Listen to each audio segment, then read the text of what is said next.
औज़ु बिल्लाहि मिनश्शैतानिर्रजीम बिस्मिल्लाहिर्रहमानिर्रहीम। अस्सलाम वालेकुम first year class I am Riyasat Ali your physics teacher.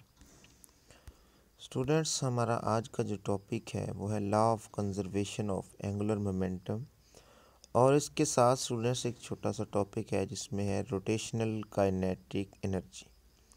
तो स्टूडेंट्स, हम स्टार्ट करते हैं law of conservation of angular momentum.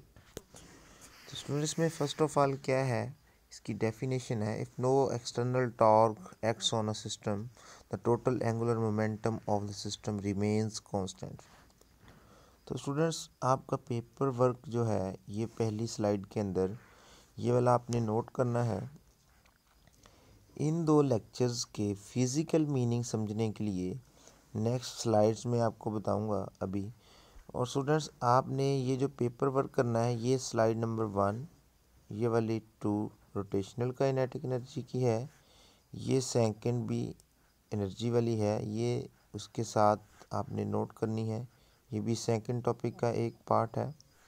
तो students, law of conservation of angular momentum की फ़िज़िकल सिग्निफिकेंस समझने के लिए यहाँ से ये वाले जो स्लाइड्स हैं जिनमें बुक्स के पेज ऐड नहीं हैं, ये सारी जो स्लाइड्स हैं ये इन दोनों टॉपिक्स का फ़िज़िकल मीनिंग, फ़िज़िकल सिग्निफिकेंस समझने के लिए हमारे पास एक एज है। तो स्टूडेंट्स, हमने क्या डिफ़ाइन पढ़ी, if no external torque acts on a system total angular momentum of the system remains constant. तो स्टूडेंट्स, अगर किसी सिस्टम के अंदर कोई एक्सटर्नल टॉर्क प्रोड्यूस ना हो रहा हो तो उसको हम कहते हैं कि ये law of conservation of momentum की डेफिनेशन है। ये इस तरह से कह सकते हैं कि उस सिस्टम का जो मोमेंटम है, एंगुलर मोमेंटम है, वो रिमेन कांस्टेंट रहता है।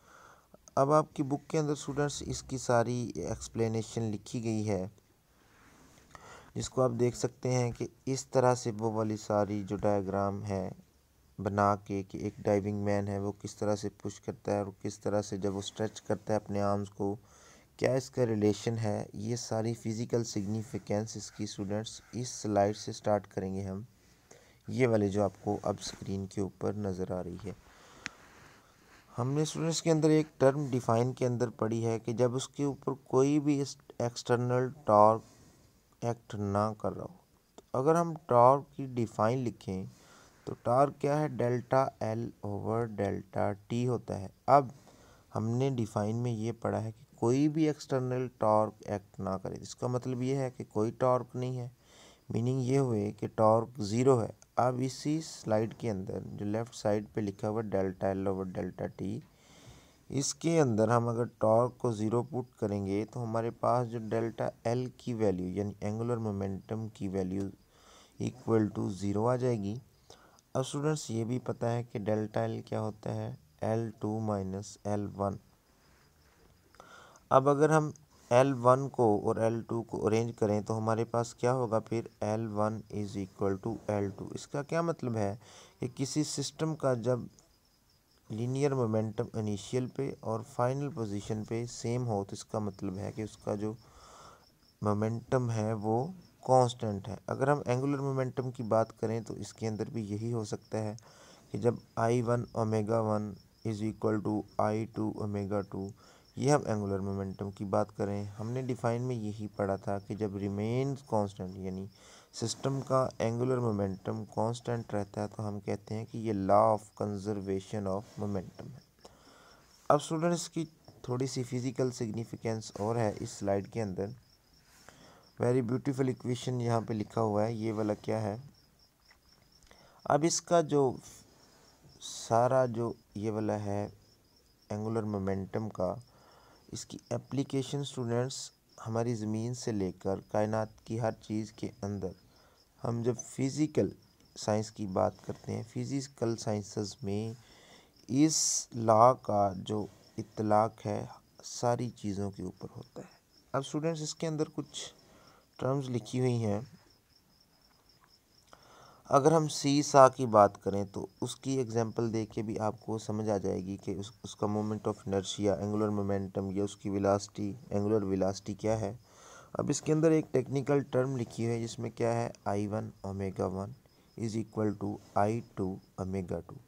तो स्टूडेंट्स I1 एंगुलर मोमेंटम है, इसका वेलोसिटी के साथ, एंगुलर वेलोसिटी के साथ क्या रिलेशन है ये अभी नेक्स्ट स्लाइड में हम डिस्कस करते हैं। ये देखें स्टूडेंट्स, ये डंबल एंड रिवॉल्विंग चेयर है।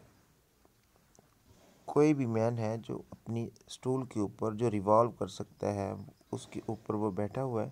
अब स्टूडेंट यहाँ पे देखें, आपकी स्लाइड की बिल्कुल लेफ़्ट साइड पे एक मैन है जिसने अपने आर्म स्ट्रेच किए हुए हैं, इसके साथ मोमेंट ऑफ इनर्शिया यानी I1 ग्रेटर लिखा हुआ है और उसके साथ जो एंगुलर वेलोसिटी है वो स्मॉलर लिखी हुई है। अब ये लार्जर और स्मॉल साइज़ में लिखने का क्या मीनिंग है, इसके साथ ही देखें बॉटम में जो एंगुलर मोमेंटम है वो स्मॉल लिखा हुआ है I2, ऊपर वाले में I1 बड़ा लिखा है, इसमें I2 छोटा लिखा है। उसके साथ जो नीचे वाला है ये वाली पिक के अंदर, उसमें ओमेगा 2 कैपिटल लिखा हुआ है। अब स्टूडेंट इसके फिज़िकल सिग्निफिकेंस, फिज़िकल मीनिंग क्या है ये देखिए आप इसी स्लाइड के राइट साइड पे कि जब इस मैन ने अपने बाजू क्लोज किए हुए हैं, हाथ में उसके हैमर हैं या डंबल कह लें, अब ये जब रोटेट करेगा तो इसकी वेलोसिटी ज़्यादा होगी। कैसे? जब इसका मूवमेंट आर्म कम होगा, मूवमेंट इनर्शिया कम होगा तो इसकी वेलोसिटी ज़्यादा होगी। क्योंकि ये वाली जो राइट साइड पे आपको डायग्राम नज़र आ रही है ये कब है, ये इसी स्लाइड के जो बॉटम में है कि जब उसने अपने आर्म्स क्लोज किए हुए हैं तो यानी ओमेगा 2 ग्रेटर है तो इसकी वेलोसिटी ज़्यादा होगी। आप भी इस एक्सपेरिमेंट को कर सकते हैं।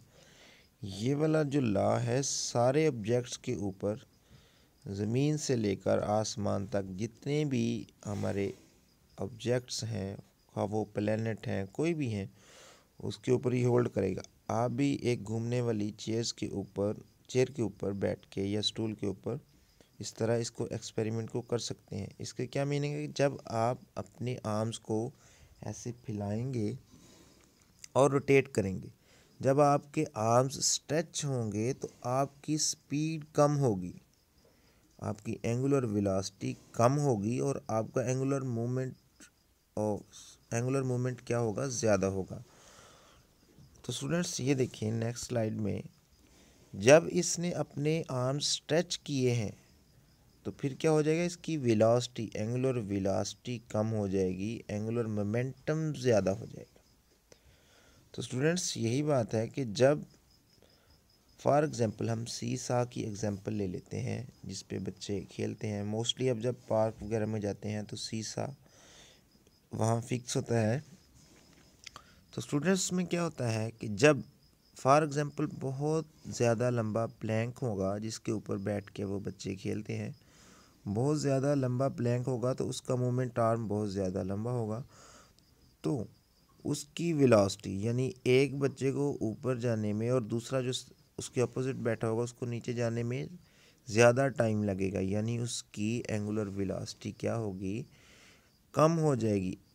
अब उसके अपोजिट देखें, अगर वो प्लैंक बिल्कुल छोटा होगा तो वो वाले जो बच्चे हैं ऊपर नीचे उनकी जो मोशन है वो अप्स एंड डाउन बहुत जल्दी जाएंगे। यही बात है कि जब ये वाला मैन अपने आर्म्स को क्लोज करता है तो इसकी वेलोसिटी तेज़ हो जाती है, ज़्यादा हो जाती है। जब ये वाले अपने आर्म्स स्ट्रेच करता है तो उसकी वेलोसिटी बढ़ जाती है और एंगुलर मोमेंटम कम हो जाता है। स्टूडेंट इसी तरह ये वाला क्या है, अगर हम अपनी ज़मीन की रोटेशन की बात करें तो ये देखिए स्टूडेंट्स, अगर इसका साइज़ हमने बढ़ा दिया तो इसकी क्या होगी, एंगुलर जो वेलोसिटी है ये कम हो जाएगी। अगर हम इसका साइज़ कम कर दें, फॉर एग्ज़ाम्पल हम कह लें कि मैस को कांस्टेंट रखते हुए ज़मीन का जो साइज़ है वो कम हो जाए तो इसको अपने एक्सिस के अलोंग इसकी स्पिन मोशन तेज़ हो जाएगी। तो स्टूडेंट्स नेक्स्ट क्या है, अगर हम आइस डांसिंग में देखें तो मोस्टली स्पोर्ट्समैन क्या करते हैं, जब ये अपने फुट के ऊपर इस तरह ख़ुद को रोटेट करते हैं, रिवॉल्व करते हैं, तो जब ये अपनी लेग को स्ट्रेच करते हैं तो उसकी स्पीड कम होती है। जब ये वाली अपनी लेग क्लोज करते हैं तो उसकी स्पीड ऑटोमेटिकली बढ़ जाती है। कोई भी एक्सटर्नल टार्क, कोई भी एक्सटर्नल फोर्स इसके ऊपर एक्ट नहीं कर रही। अब देखिए, जब इसने अपने लेग को स्ट्रेच किया तो इसकी स्पीड कम हो जाएगी। जैसे ही ये वाला अपनी लेग को क्लोज करेगा तो इसकी स्पीड बढ़ जाएगी। ये इस यानी law of conservation of momentum जो है, एंगुलर मोमेंटम है, ये सभी ऑब्जेक्ट्स के ऊपर। ये देखें, फॉर एग्जांपल ये वाला एक वाटर ग्लास है जिसके अंदर क्या है, वाटर इस तरह से सिल्ड कर रहा है। तो इसके अंदर देखें, जो इसका बॉटम है, यहाँ पे इसकी वेलोसिटी बहुत ज़्यादा है। जैसे ही ये वाला पानी ऊपर को आ रहा है तो इसकी जो अपर सरफेस है, इसके अंदर इसकी वेलोसिटी कम है और एंगुलर मोमेंटम इसका ज़्यादा है। अब स्टूडेंट्स, हमारा नेक्स्ट टॉपिक जो है वो क्या है, रोटेशनल काइनेटिक एनर्जी।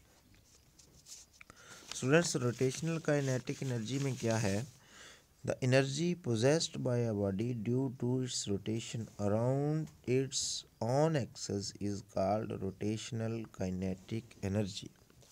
तो स्टूडेंट्स, सबसे पहले हम देख लें कि ये जो ट्रांसलेशनल काइनेटिक एनर्जी होती है, इसके अंदर, या हम कह लें कि लीनियर, जब भी किसी चीज़ की जो मोशन होती है वो लीनियर हो तो हम उसकी किस तरह से एनर्जी, हमने इसके बारे में पढ़ा भी हुआ है कि काइनेटिक एनर्जी है जो किस तरह से होती है, 1/2 mv², या हाफ mv² कह लें। इसमें m क्या है, मैस है या इनर्शिया कह लें, और v क्या है, लीनियर वेलोसिटी। अगर हम इसका कंपैरिजन एंगुलर वेलोसिटी से करें तो इसका एंगुलर मोमेंट ऑफ इनर्शिया कह लें तो क्या होगा, i।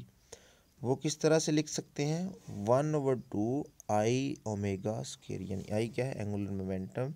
तो स्टूडेंट्स, ये वाला, इसकी एग्जांपल आपको, ये वाला जो स्पोर्ट्समैन है अपनी फिंगर के ऊपर वो रोटेट कर रहा है फुटबॉल को, तो ये वाला क्या है, इसका रोटेशनल मोशन है।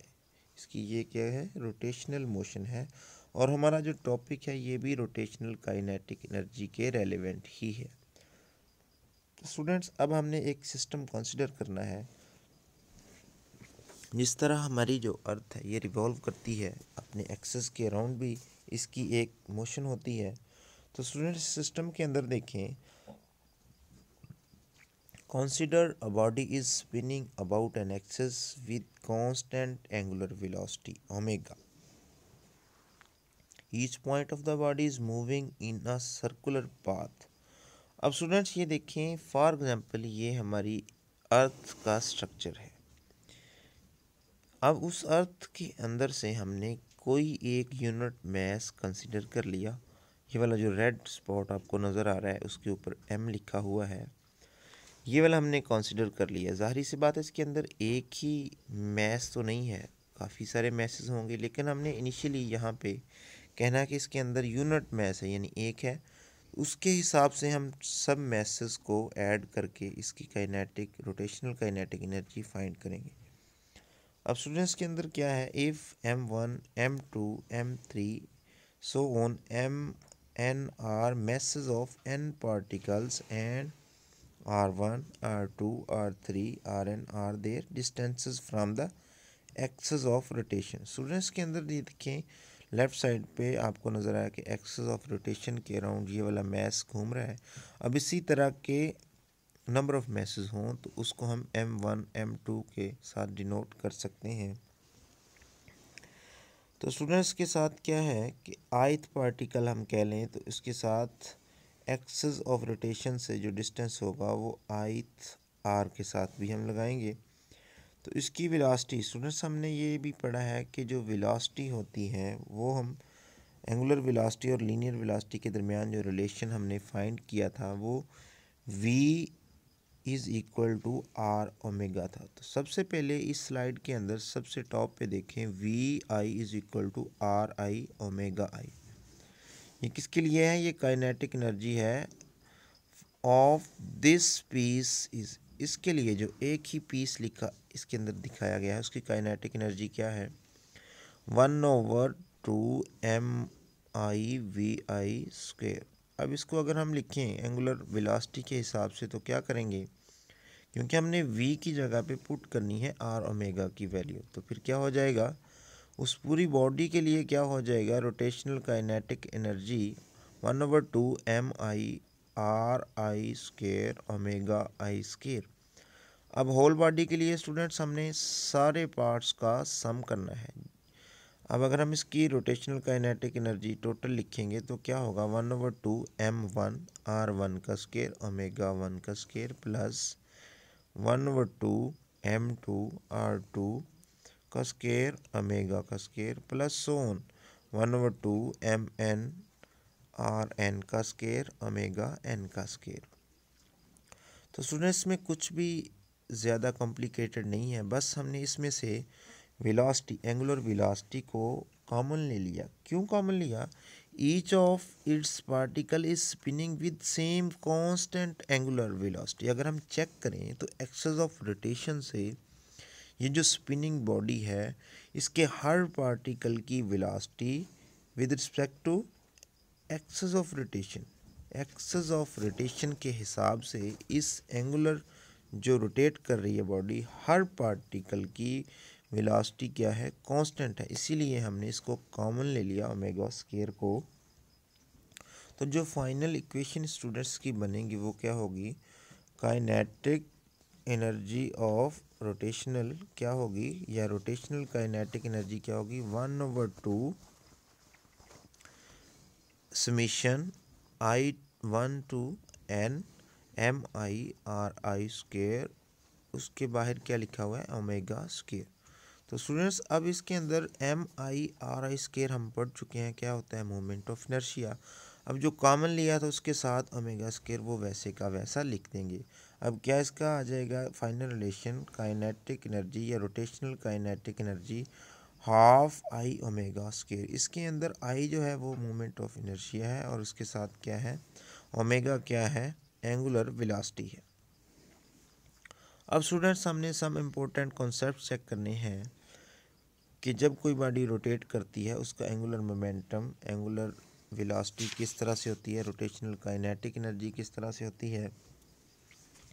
तो स्टूडेंट्स इस स्लाइड में आपको नज़र जो आ रहा है वो क्या है, if the body is just spinning it's total energy is only rotational kinetic energy. Students अगर कोई बॉडी है वो जस्ट रोटेट कर रही है तो उसकी काइनेटिक एनर्जी जस्ट रोटेशनल होगी, यानी वो तो रोटेट कर रही है। अब इसके साथ अगर कोई बॉडी किसी इंक्लाइंड प्लेन के ऊपर पड़ी हुई है तो वो क्या करेगी, उस टॉप से वो जब नीचे की तरफ आएगी तो वो ज़ाहिर सी बात है स्पिन भी करेगी और रोल करती हुई नीचे भी आएगी। इसके साथ स्टेटमेंट क्या लिखी हुई है राइट साइड पे, if the body is rolling and sliding as well then it total energy will be the sum of both translational and rotational kinetic energy. तो इस केस के अंदर स्टूडेंट्स दो तरह की एनर्जी होगी, कौन कौन सी, रोटेशनल और ट्रांसलेशनल काइनेटिक एनर्जी। ये देखें स्टूडेंट्स, हमारे पास एक सिस्टम है जो हमने कंसिडर किया है, एक डिस्क है और क्या है, एक हूप है। तो स्टूडेंट्स के अंदर क्या है, एक हूप जो अंदर से क्या है, हॉलो है, एक रिंग टाइप है, और डिस्क है जो अंदर से फिल है या हॉलो नहीं है, इस तरह से कह लें, प्लेट नुमा है एक डिस्क, और वो एक हाइट के ऊपर इंक्लाइंड प्लेन के ऊपर पड़ी हुई है। फॉर एग्जांपल ये वाली जो डिस्क है और हूप है ये टॉप पे थी, जब ऊपर से हमने इनको छोड़ा तो ये रोटेट करती हुई नीचे आएंगी। अब देखें स्टूडेंट्स, ये सेम ही हाइट पे हैं, इनको जब हमने ऊपर से छोड़ दिया तो ये देखें जो राइट साइड पे है डिस्क है वो तो पहले बॉटम की तरफ आ रही है, और उसके साथ जो हूप है वो अभी तक बॉटम पर नहीं पहुंची। इसकी एक्सप्लेनेशन हम अभी समझते हैं। तो ये देखिए स्टूडेंट्स, मोमेंट ऑफ इनर्शिया हमने लिखा हुआ है दोनों चीज़ों का, एक साइड पे हूप है, दूसरी साइड पे क्या है, डिस्क है। अगर हम इसके मोमेंट ऑफ इनर्शिया की बात करें तो इसके हिसाब से हम ये चीज़ एक्सप्लेन कर सकेंगे कि जो हूप है वो रोटेट करती हुई डिस्क से पहले क्यों नहीं नीचे पहुंची, यानी डिस्क की वेलोसिटी है वो क्यों ज़्यादा है उससे, और इन दोनों की kinetic energy, rotational kinetic energy में क्या डिफरेंस है। तो स्टूडेंट्स के अंदर देखें ये वाला क्या है, हूप का मोमेंट ऑफ इनर्शिया लिखा हुआ I is equal to mr², और इसका हाफ mr² है। जो डिस्क है इसका मोमेंट ऑफ इनर्शिया क्या है, हाफ mr² है। अब इसकी रोटेशनल काइनेटिक एनर्जी स्टूडेंट्स देख लेते हैं। जो rotational kinetic energy of hoop है लेफ्ट साइड पे देखें वो क्या है, हाफ आई ओमेगा स्केयर। इसके साथ क्या लिखा हुआ है, इसकी बेसिकली क्या है, I is equal to half M are square होता है, इसीलिए आई की जगह पे जो सेकंड स्टेप है उसमें एम आर स्केयर लिखा है और ये वाला साथ में क्या है, ओमेगा स्केयर, वैसे का वैसा आ गया। तो स्टूडेंट्स नेक्स्ट थर्ड स्टेप में देखें लेफ्ट साइड पे 1/2 M are square omega square आ गया। अब स्टूडेंट्स इसको काइनेटिक एनर्जी जो है, रोटेशनल काइनेटिक एनर्जी को 1/2 एम वी स्केयर लिख दिया, क्योंकि हमने पढ़ा हुआ है कि वी जो होता है वो आर ओमेगा के इक्वल होता है। तो वी स्केयर को फिर लिख सकते हैं आर स्केयर ओमेगा स्केयर। ये कॉम्प्लिकेटेड नहीं है, ये जस्ट हमने इसीलिए चेंज करके लिखा है कि नेक्स्ट इसके न्यूमेरिकल एप्लीकेशंस में इसको हमने चेंज करना ही था, तो यहीं पे करके लिख दिया। तो स्टूडेंट्स अब राइट साइड पे देखें, इसका जो मोमेंट ऑफ इनर्शिया उसके हिसाब से इसकी रोटेशनल काइनेटिक एनर्जी क्या है, 1/2 आई ओमेगा स्केयर। स्टूडेंट्स के अंदर सबसे पहले तो देखें 1/2 पहले ही है फार्मूला के अंदर, और जब हम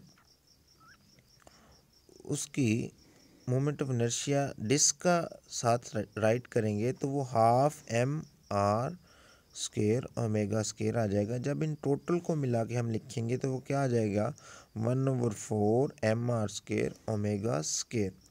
तो स्टूडेंट्स के साथ ही हमने इसको चेंज कर दिया आर ओमेगा को वी के साथ, यानी अब ये क्या है, आर स्केयर ओमेगा स्केयर है, तो हम इसको एम वी स्केयर के साथ यानी वी स्केयर के साथ रिप्लेस कर देंगे। तो स्टूडेंट्स अब इसको प्रैक्टिकली देखते हैं क्या है फिज़िकल, इसकी मीनिंग क्या है कि वो हुप पहले क्यों नहीं बॉटम तक आई और डिस्क क्यों बॉटम तक पहले आ गई। अब इसकी रोटेशनल मोशन और ट्रांसलेशनल मोशन देखते हैं स्टूडेंट्स। अब देखें लेफ़्ट साइड पे इसमें दो तरह की एनर्जी होगी, एक तो ट्रांसलेशनल और दूसरी क्या की, रोटेशनल, जब हमने इंक्लाइन प्लेन की बात की थी। तो स्टूडेंट्स के अंदर देखें जब हम इसकी पोटेंशियल एनर्जी देखेंगे, क्योंकि ये सिस्टम कुछ हाइट के ऊपर है, तो लेफ़्ट साइड पे देखें जो एनर्जी है ट्रांसलेशनल और रोटेशनल इन दोनों का सम होगा। जब हम इन दोनों को सम करेंगे तो ये half m v square plus half m v square क्या हो जाएगा, एम वी स्केयर हो जाएगा। तो इस हिसाब से वेलोसिटी ऑफ हुप क्या हो जाएगी, जी एच। अब राइट साइड पे देखिए स्टूडेंट्स, जो पोटेंशियल एनर्जी है वो किसकी इक्वल होगी, रोटेशनल और ट्रांसलेशनल एनर्जी ऑफ डिस्क, दोनों को हमने एम जी एच लिखा। तो अब स्टूडेंट्स इसके अंदर क्या है कि हाफ एम वी स्केयर है, और जो रोटेशनल काइनेटिक एनर्जी अभी हमने जो लास्ट स्लाइड में ये देखें एक साइड पे लिखा हुआ है हाफ एम वी स्केयर, ये वाला जो हमने लेफ़्ट साइड पे प्रूव किया है, और इसकी राइट साइड पे है 1/4 एम वी स्केयर। वो इस स्लाइड के राइट साइड के अंदर जो सेकंड लिखा हुआ 1/4 एम वी स्केयर, ये उसी हिसाब से लिखा है। अब क्या है, एम जी एच किसके इक्वल आ जाएगा, 3/4। जब 1/2 और 1/4 को ऐड करेंगे तो क्या आ जाएगा, 3/4 साथ में एम वी स्केयर। अब स्टूडेंट्स एम एम के साथ कैंसिल हो जाएगा राइट साइड पे भी और लेफ़्ट साइड पे, इसी तरह जो हुप के लिए है वैसे ही उसका एम कैंसिल हुआ था। तो उसके लिए क्या है, वेलोसिटी ऑफ डिस्क क्या है, 4/3 जी एच अंडर रूट। अब स्टूडेंट्स देखें अगर राइट साइड पे 4/3 ना हो तो जी एच दोनों की वेलोसिटी सेम है, लेकिन हमारे फार्मूला के अकॉर्डिंग जो डिस्क है उसकी वेलोसिटी में कुछ फैक्टर और है जो मल्टीप्लाई हो रहा है, वो लेफ़्ट साइड वाली वेलोसिटी से ज़्यादा है 4/3 टाइम। तो इसी वजह से स्टूडेंट्स जो डिस्क है वो इंक्लाइंड प्लेन के ऊपर हुप से पहले बॉटम की तरफ मूव करती है, उसकी वेलोसिटी क्या है, ज़्यादा है। अब स्टूडेंट्स हमने ये वाला जो टोटल स्केच है उसको लिखा हुआ है कि डिस्क की जो वेलोसिटी है वो हुप से ज़्यादा है। अब स्टूडेंट्स इसके अंदर अगर हम काइनेटिक एनर्जी की बात करें, ये सारा जो लेक्चर है स्टूडेंट्स को एक ही स्लाइड में सम अप करके लिखा हुआ है। अगर आप इसको लिखना चाहें तो भी ठीक है, नहीं तो जो सबसे पहले जो 4 स्लाइड्स आई थिंक या 5 थी वो आपकी बुक के ऊपर से पेज लेके अगर आप एज इट वैसे लिखना चाहें एज इट इज़ तो लिख सकते हैं, नहीं तो ये वाला जो लेक्चर है रोटेशनल काइनेटिक एनर्जी का टोटल लेक्चर है, इसको भी आप लिख सकते हैं। तो स्टूडेंट्स के अंदर एक की पॉइंट्स की मैंने लिस्ट लिखी है छोटी सी, वो क्या है? For the same mass for inclined plane rotational kinetic energy is. अब देखें स्टूडेंट्स, डिफरेंट शेप्स को जब हम काइनेटिक एनर्जी ऑफ स्फेयर है, डिस्क है, कोई शेल है, कोई हूप है, तो इसके अंदर काइनेटिक एनर्जी ऑफ स्फेयर सबसे कम होगी, डिस्क की उससे ज़्यादा होगी, कोई शेल है तो उसकी ज़्यादा होगी, हूप की सबसे ज़्यादा काइनेटिक एनर्जी होगी। नेक्स्ट क्या है? For the same mass for inclined plane velocity. अब देखें स्टूडेंट्स, स्फीयर की वेलोसिटी ज़्यादा होगी, डिस्क की वेलोसिटी उससे ज़्यादा होगी, शेल की वेलोसिटी उससे कम होगी, फिर नेक्स्ट हूप की वेलोसिटी उससे कम होगी। तो स्टूडेंट्स देखें, अब इनकी काइनेटिक एनर्जीज और वेलोसिटीज़ के अंदर ये रिलेशन आप याद भी कर सकते हैं।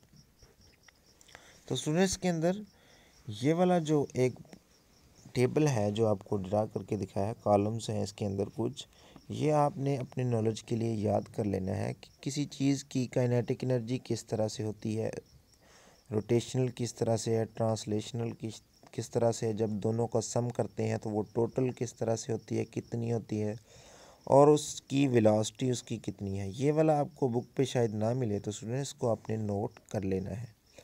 अब हमें इस चीज़ से ये भी पता चल जाएगा कि किस शेप की यानी हूप की ट्रांसलेशनल एनर्जी कितनी है और उसकी वेलोसिटी कितनी है।